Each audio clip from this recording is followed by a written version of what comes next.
यहाँ पर कल 297 नंबर की गाथा में प्रज्ञा से आत्मा को ग्रहण करना चाहिए, निश्चय से जब आत्मा के द्वारा आत्मा का निर्णय हो जाता है तो शेष बचे हुए भावों का ये पर है, इस प्रकार का भाव उत्पन्न हो जाता है। जब यहाँ पर इस गाथा के स्वरूप को समझा, मेरा क्या है और पर का क्या है, तो अमृतचंद स्वामी ने यहाँ पर षट कारकों की व्यवस्था को बता दिया। षट कारकों में दो प्रकार के कारक होते हैं, एक भिन्न कारक और एक अभिन्न कारक। एक ही वस्तु में अपने भावों में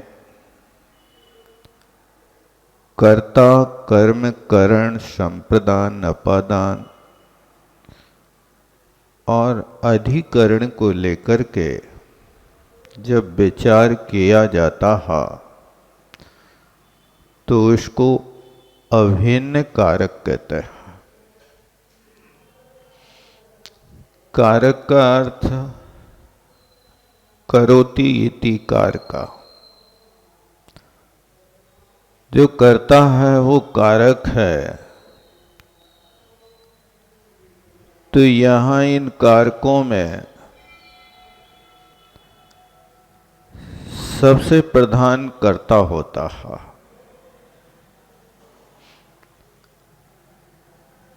और कर्ता की जहाँ प्रधानता होती है उस कर्ता के अनुसार ही क्रिया का प्रयोग किया जाता है। क्रिया कर्तृन पदान्विता। व्याकरण शास्त्र का नियम है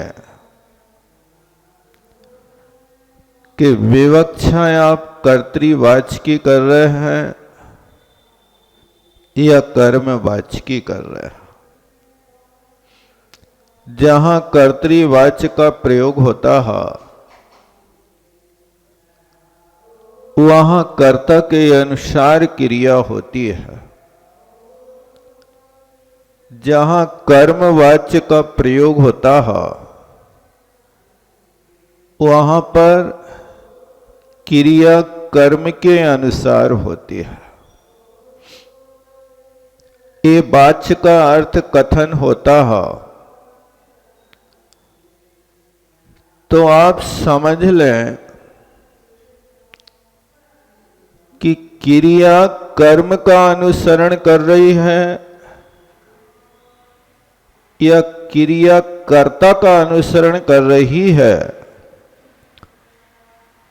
यदि कर्ता का अनुसरण कर रही है तब समझना कि यहां कर्तृवाच्य का प्रयोग किया जा रहा है। जब कर्तृवाच्य का प्रयोग होता है तब कर्ता में प्रथमा विभक्ति होती है और कर्म में द्वितीया विभक्ति का प्रयोग होता है।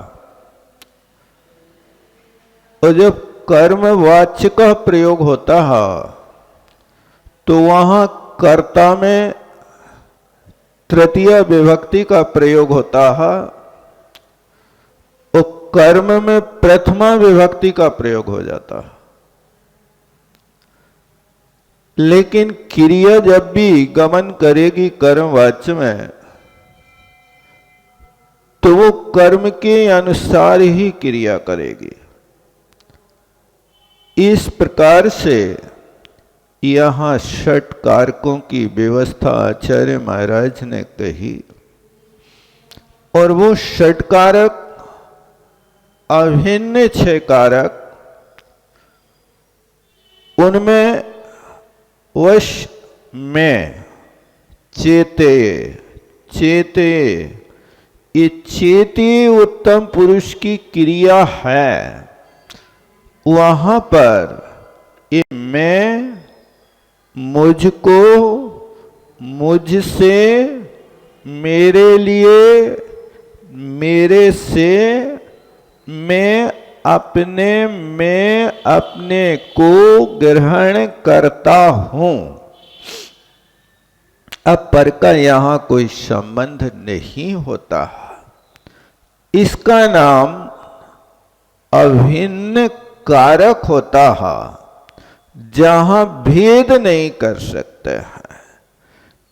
इस तरह से अभिन्न कारकों के माध्यम से आत्मा का स्वरूप बताया।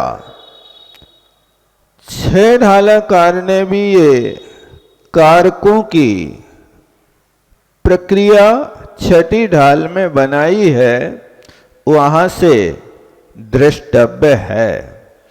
अब इसी बात को और भी आगे 182 नंबर के कलश के माध्यम से इस बात को स्पष्ट करते हैं।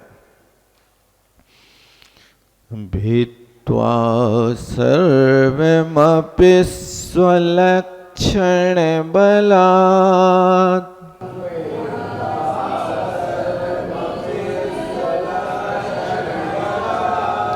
वेत्तुं यच्छक्यते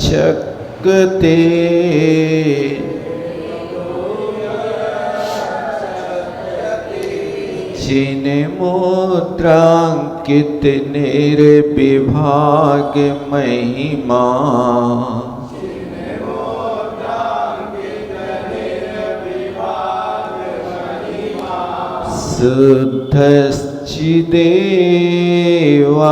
शुद्धश्चिदेवास्महम्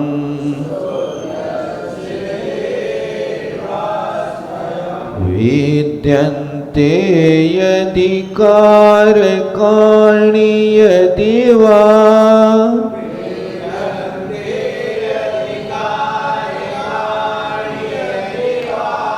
धर्मा गुणा वा यदि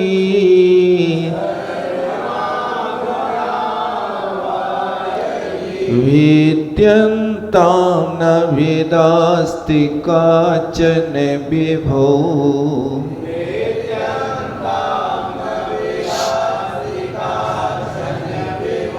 भावे विशुद्धे चिति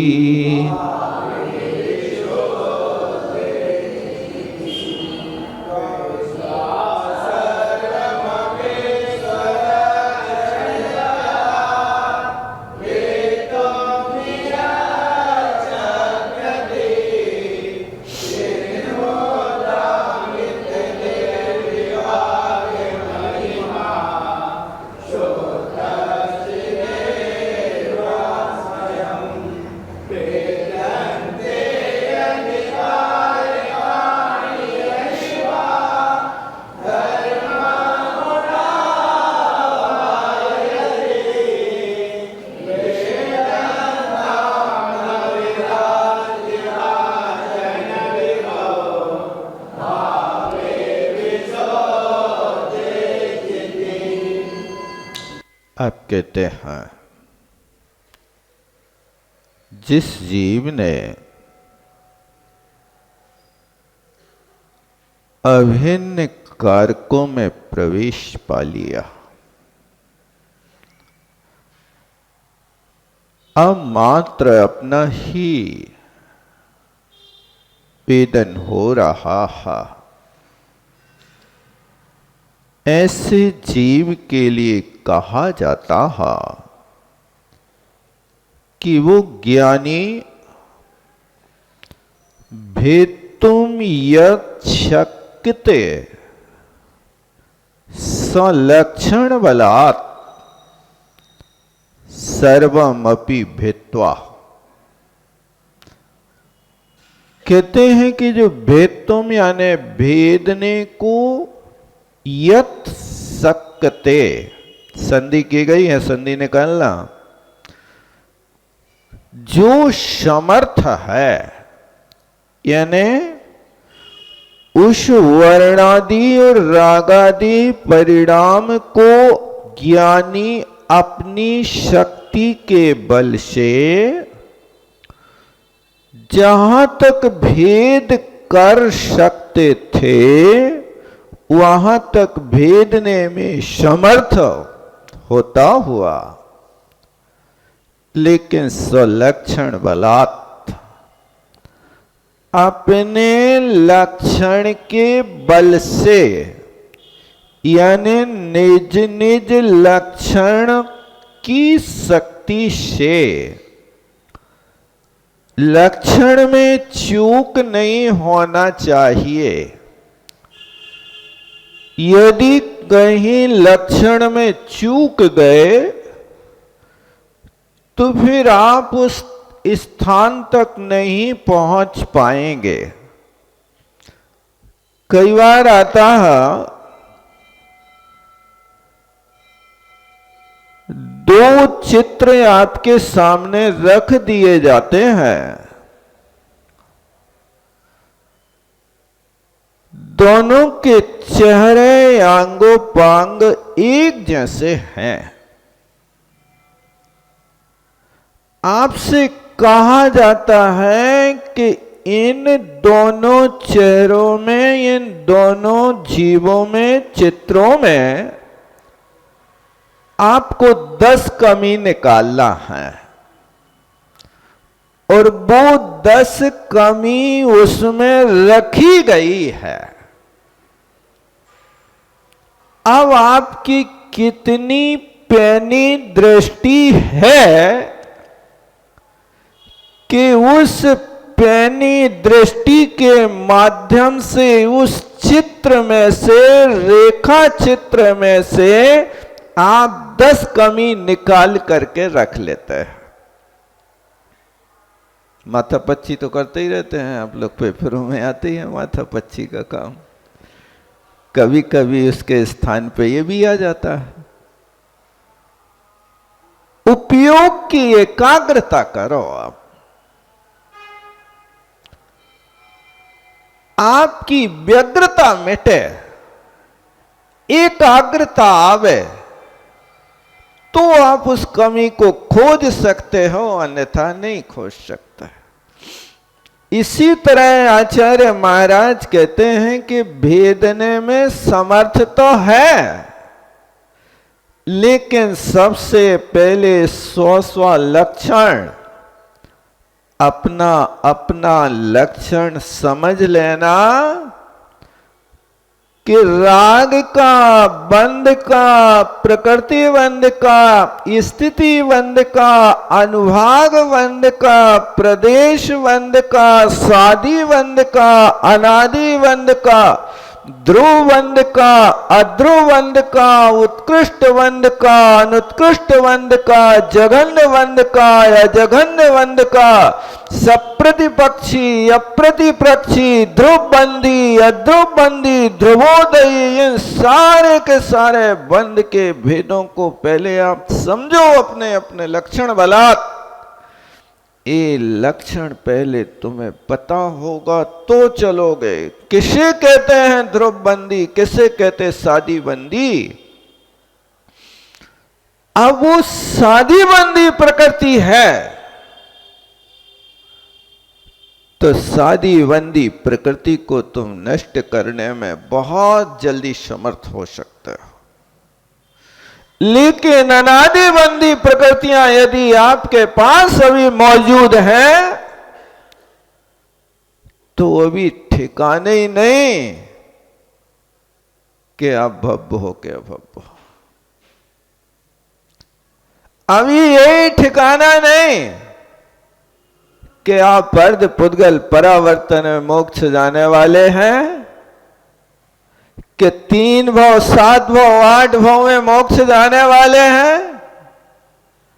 अभी इसका भी ठिकाना नहीं चलेगा। पहले इस कर्म की प्रक्रिया को आमूल चूल समझने की कोशिश करो। तब तो लिख रहे स्वलक्षण बलात्, उनके लक्षणों को मोटी मोटी दृष्टि से नहीं, खरतर दृष्टि से, बहुत पैनी दृष्टि से देखना पड़ेगा। इसलिए इसके पहले उनने लिख दिया था कि जो प्रज्ञा क्षेत्री सितेयम, ये प्रज्ञा रूपी छेनी बहुत पैनी होना चाहिए। मौथली छेनी से यदि तुम वहां काम करोगे तो सफलता नहीं मिलेगी। इसलिए यहां कह रहे सो लक्षण बलाद सर्वमय अपि वित्वा। अब यहां पर सारे के सारे उस भेद को भेद करके, अब जब इन भेदों का भेद कर दिया, अब तुम्हें क्या मिलेगा? चिन्ह मुद्रांकित। देखो क्या प्रयोग कर रहे हैं, चिन्ह मुद्रा अंकित निर्विभाग महिमा शुद्ध चिद ये अहम अस्मि। अब यहां तक पहुंचेगा, वो कह रहा कि जो चिन्ह मुद्रा यानी चैतन्य की मोहर लगी है, जिसमें मुद्रांकित माने उस सील से जो अंकित है, जिसमें उसकी सील लगा दी, किसकी? चैतन्य स्वरूप की। चिन्ह का अर्थ चैतन्य यानी वेदना होता है, ज्ञान होता है। उचित कहें, वेदना कहें, ज्ञान कहें, अतति कहें, आत्मा कहें, जीव कहें, ये सब एकार्थवाची नाम होते हैं। इसलिए चैतन्य मुद्रा से अंकित, चिन्हित और निर्विभाग महिमा। अब जिसका कोई विभाग नहीं कर सकते हो, जिसमें अब कहीं भाग करने का स्थान नहीं रहा, जब तक बंध की व्यवस्था थी तब तक तो चैतन्य आत्मा से भाग कर सकते थे, भेद कर सकते थे। लेकिन जब चिन्ह मुद्रांकित मात्र बचा तो उसमें कोई भेद करने की जगह नहीं, क्योंकि आत्मा असंख्यात प्रदेशी अखंड आत्मा, उसको खंडित नहीं कर सकते हैं। एक आत्मा असंख्यात प्रदेशी होकर के वो अखंड प्रदेशी है। लेकिन जब कर्मों के संयोग से यहां पर संसार अवस्था में रहती है, तो वो अखंड आत्मा के प्रदेश अब खंड खंड रूप से पदार्थों को जानते हैं, अखंड रूप से नहीं जानते। अखंड जानने की शक्ति केवल ज्ञान में है। मतिश्रुत ज्ञान तो टुकड़ों टुकड़ों में जानेंगे। स्पर्श का ज्ञान करना है तो स्पर्शन इंद्री से आरजू मिन्नत करो। रसना से करना है तो अब रस कैसा है, ये फिटकरी है कि नमक है कि मिश्री है, इन सब चीजों को जानना है तो हाथ में लेने से ज्ञान नहीं होगा। इनका रस का ज्ञान, फिटकरी का, नमक का, मिश्री का ज्ञान करना है तो चखना पड़ेगा। चखो, अथवा और भी कोई मीठा रस है या कड़वा रस है, गिलकी खरीद रहे हैं, ककड़ी खरीद रहे हैं, थोड़ा सा चख लेते हैं। देखने में तो सुंदर है, ताजी ताजी है, हाथ लेने में भी आपके अनुकूल स्पर्श है, लेकिन स्पर्श को नहीं खाएगा, गिलकी का तो रस खाएगा। अब वो गिल की कड़वी ना हो तो खरीदते समय उसको चखते के बनाते समय चखते? बताओ कब चखते? नहीं चखते आप लोग, चख लेते हैं। ये खंड ज्ञान है कि अब रसना से सिर्फ आप रस का ज्ञान कर सकते हो, स्पर्श से रस का ज्ञान नहीं कर सकते हो। इस तरह से यहां पर जो कहा निर्विभाग है महिमा जिसकी, ऐसा शुद्ध चिद एव अस्मि अहम, इतने शब्द निकालना देखो आप।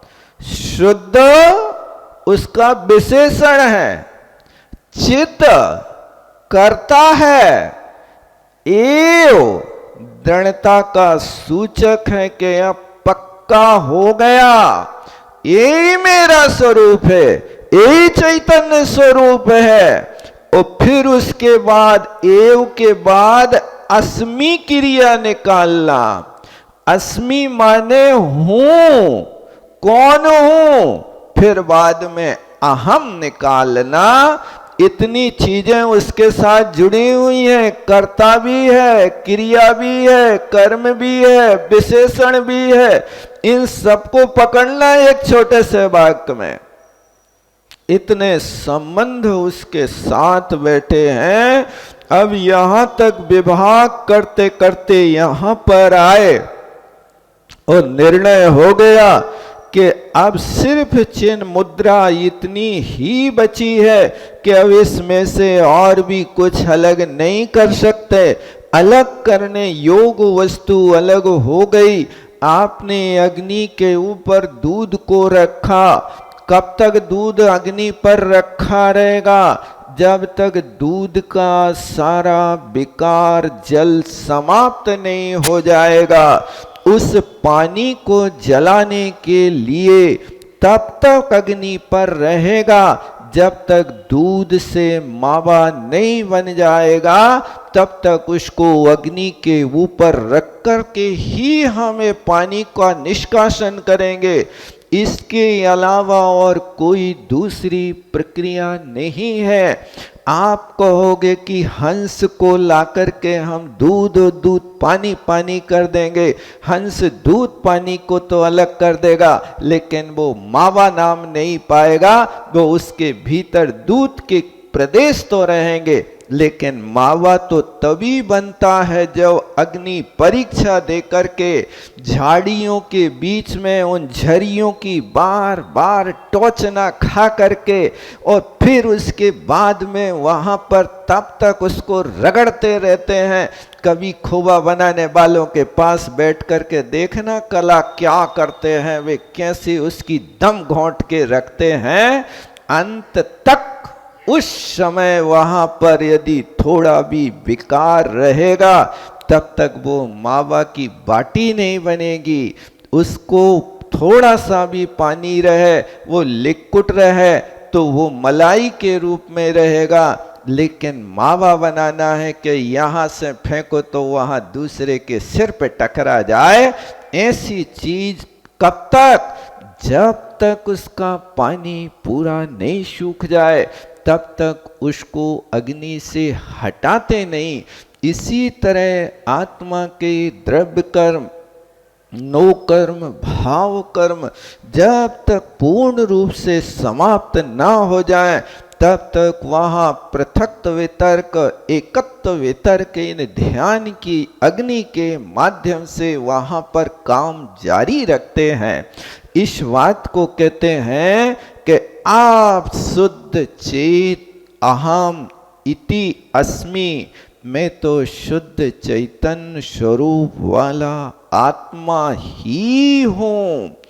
कहते हैं यदि कारकाणी भिद्यन्ते, यदि कारकों के माध्यम से भेद को प्राप्त होते हैं, तो क्या किसको भेद करोगे आप?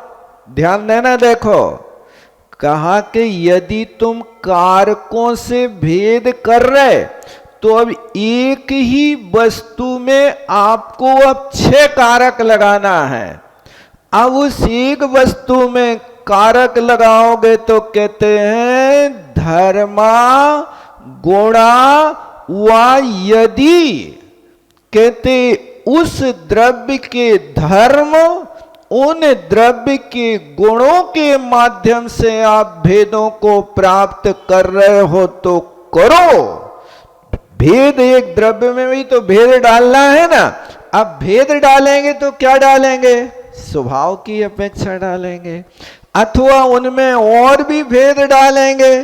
जीव शुद्ध तो हो गया, लेकिन उस शुद्ध जीव को आप कोई भेद बना सकते? गुणों के माध्यम से भेद बनाएंगे।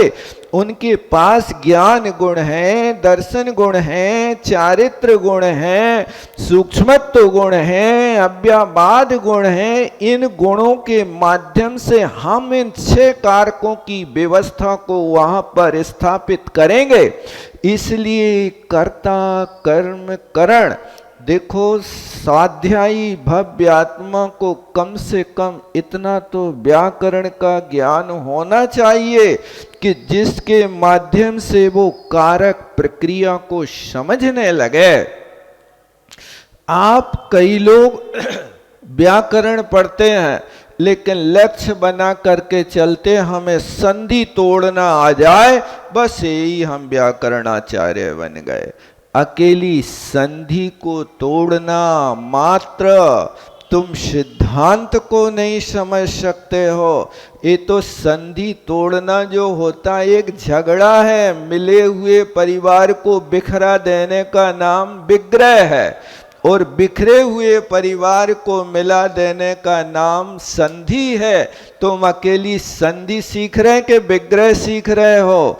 ये संधि विग्रह से तुम्हारा काम नहीं चलेगा। यहाँ तो कारकों की व्यवस्था है, क्रियाओं की व्यवस्था है, संज्ञा की व्यवस्था है, षड्लिंग की व्यवस्था है, तद्धित की व्यवस्था है, नाम धातु की व्यवस्था है। इतनी चीजें यदि व्याकरण से आपको आती हैं तो ये चीज आपको समझ में आएगी, अन्यथा तो आप कारक ही नहीं समझेंगे कि कारक क्या वस्तु है, क्या इनकी जरूरत है।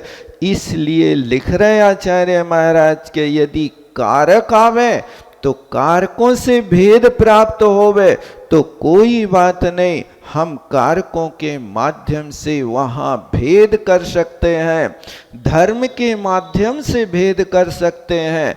क्योंकि यहाँ सत्य असत्य, सत्य वस्तु को 7 भंगों के माध्यम से जानते हैं।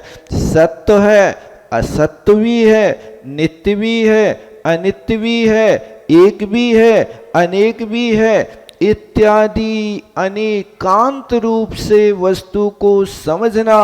अनेकांत का अर्थ क्या है? अनेके धर्मा यस्मिन् तिष्ठन्ति इति अनेकांताः।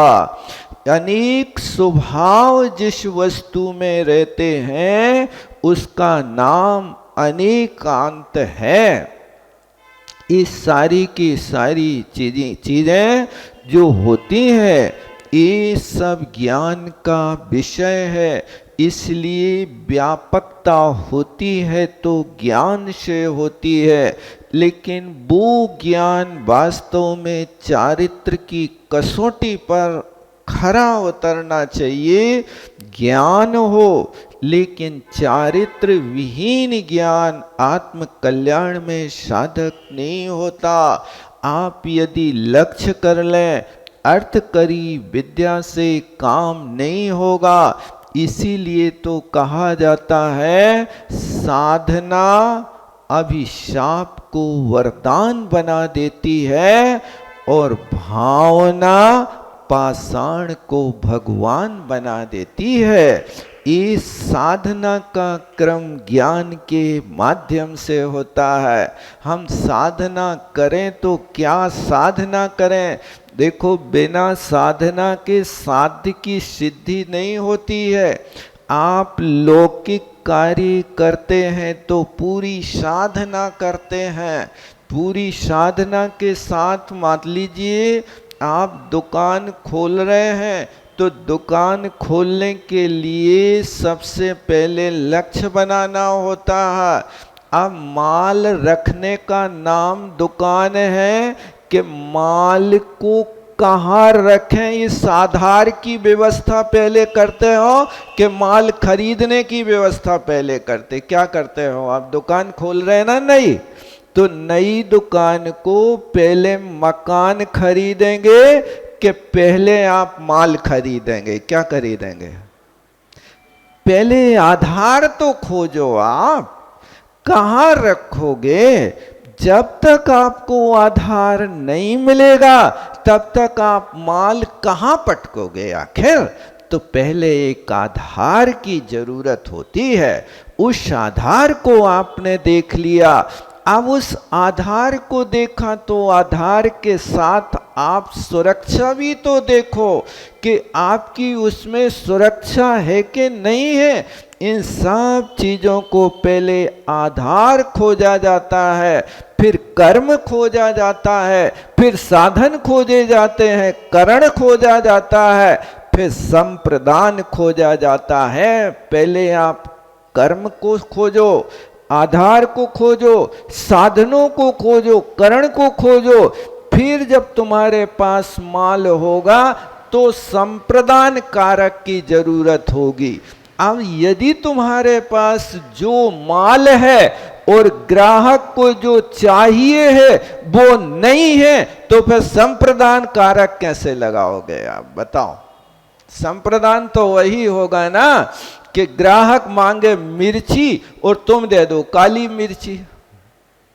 हम तो मिर्ची दे रहे हैं भैया, ऐसे संप्रदान नहीं चलेगा। संप्रदान के अभिप्राय का अर्थ यही है कि ग्राहक की जो मांग है वो वस्तु है, उस वस्तु में भी वैरायटी है, तब कहीं जाकर के काम चलता है, अन्यथा कारक नहीं चल सकते।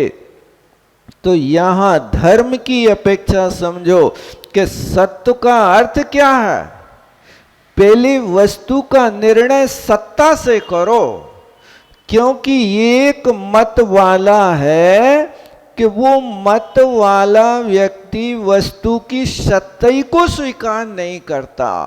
वो कहता है कि पृथ्वी, जल, अग्नि आदि 5 भूत मिलकर के द्रव्य का निर्माण हो जाता है, और जब तक ये संग्रहित रहते हैं तब तक वो सत्ता है, और फिर इसके बाद वे बिखर गए तो सत्ता खत्म हो गई।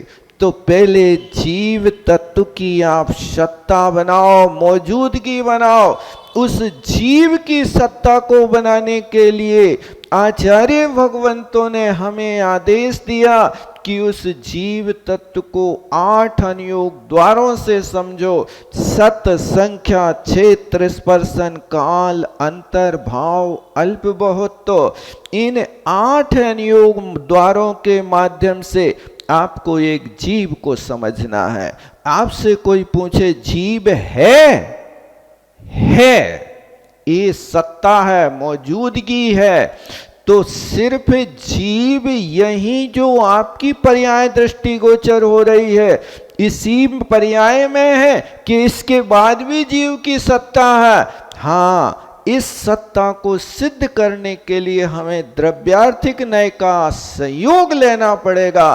पर्याय की बात करने के लिए पर्यायार्थिक न्याय का सहयोग लेना पड़ेगा। इस प्रकार से उसकी सत्ता को मौजूदगी बनाओ। सत हो गया, फिर संख्या है, कितने जीव हैं। एक मत ऐसा है कि वो संख्या स्वीकार नहीं करता। एको ब्रह्मोस्ति द्वितीयोस्ति द्वितीयो नास्ति। एक ब्रह्म है और कोई दूसरा नहीं है। तो वो एक ब्रह्मा की सत्ता बना करके जितने जीव तुम्हारे सामने दृष्टिगोचर हो रहे, वे सब ब्रह्मा के अंश हैं और कोई दूसरी वस्तु नहीं है। अब वो अंश को ब्रह्मा कब समेट लेवे कोई ठिकाना नहीं। जिस दिन तुम्हारे सत्य को ब्रह्मा अपने अंश से समेट लेवे तुम्हारी सत्ता समाप्त हो गई। ऐसा भी एक मत है, लेकिन जैन सिद्धांत कहता है नहीं, संख्या है। एक एक जीव असंख्यात प्रदेशी है, कोई किसी के अंश में वंश में प्रवेश नहीं करता है। ये वंश परंपरा तुम्हारी चलती है तो तुमने अपने बेटे में तुमने अपनी आत्मा के द्रव्य गुण डाल दिए कि तुमने उसके लिए खून मांस आदि डाला। क्या दिया? तुम वंश चला रहे तो किससे चला रहे? इन रक्तादि के माध्यम से तो आप कह सकते हो कि मेरा रक्त है, बेटा मेरा खून से बना है, लेकिन आप बेटे को नहीं कह सकते मैंने अपनी आत्मा के आधे प्रदेश बेटा को दे हैं तब बेटा बना है। ऐसा है क्या? नहीं, वो स्वतंत्र सत्ता वाला है। पर्याय की अपेक्षा तुम उसको अपना कह सकते, लेकिन द्रव्य तो उसकी स्वतंत्र है।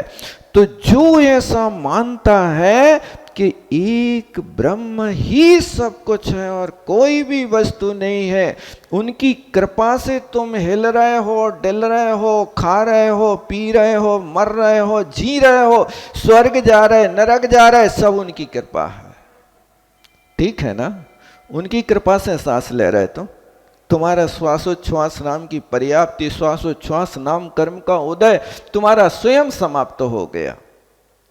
इसलिए इस धर्म को समझो तो यहां पर इसको समझना, सत संख्या क्षेत्र, वो जीव रहता कहां पर है उसका क्षेत्र बताओ। तो क्षेत्र बताएंगे तो जीव का आवास जो होता है वो इस 14 राजू उतंक नवलोक पुरुषंठान तामे जीव अनादिते भरमत है विज्ञान।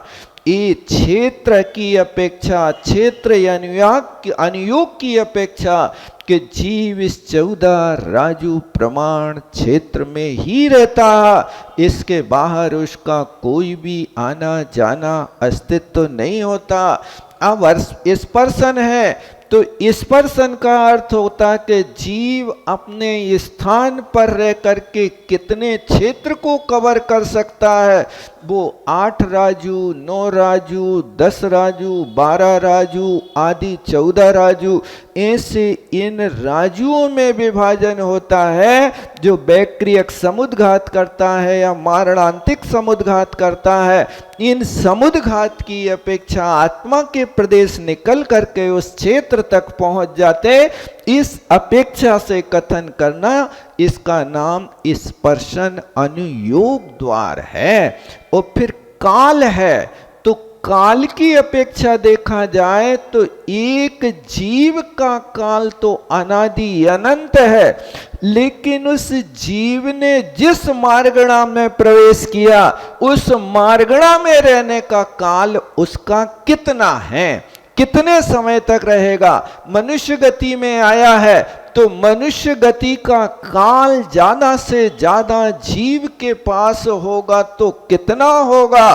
उस मनुष्य गति की प्रूपणा निकालेंगे तो उसका 47 पूर्व कोटि और 3 पल का काल मनुष्य गति का निकल सकता है। फिर इसके बाद में उसकी पर्याय बदल जाएगी। इस 47 पूर्व कोटि तक कोई मनुष्य गति में आना जाना कर सकता है। इस प्रकार से काल की अपेक्षा तो ये क्षेत्र स्पर्शन काल भाव की अपेक्षा देखा जाए तो ये भाव रहते हैं तो इन 53 भावों के अंतर्गत ही जीवों का आवास होता है। इन 53 भावों में एक ऐसा भाव है जिस भाव को यहाँ केवल ज्ञान लब्धि कहते हैं। उस केवल ज्ञान लब्धि होने पर शेष भावों का अभाव हो जाता है और वो 9 लब्धि वहाँ होती हैं। और उन 9 लब्धियों को भी जब संक्षेप करके आगे पहुँच जाते हैं तो ये एक सिद्धत्व भाव रहता है। सिद्धों में भी व्यवहार करेंगे तो अन्यत्र केवल सम्यक ज्ञान दर्शन सिद्धत्वेभ्या, ये व्यवहार की अपेक्षा से उनमें मार्गड़ाएं खोज लेते हैं।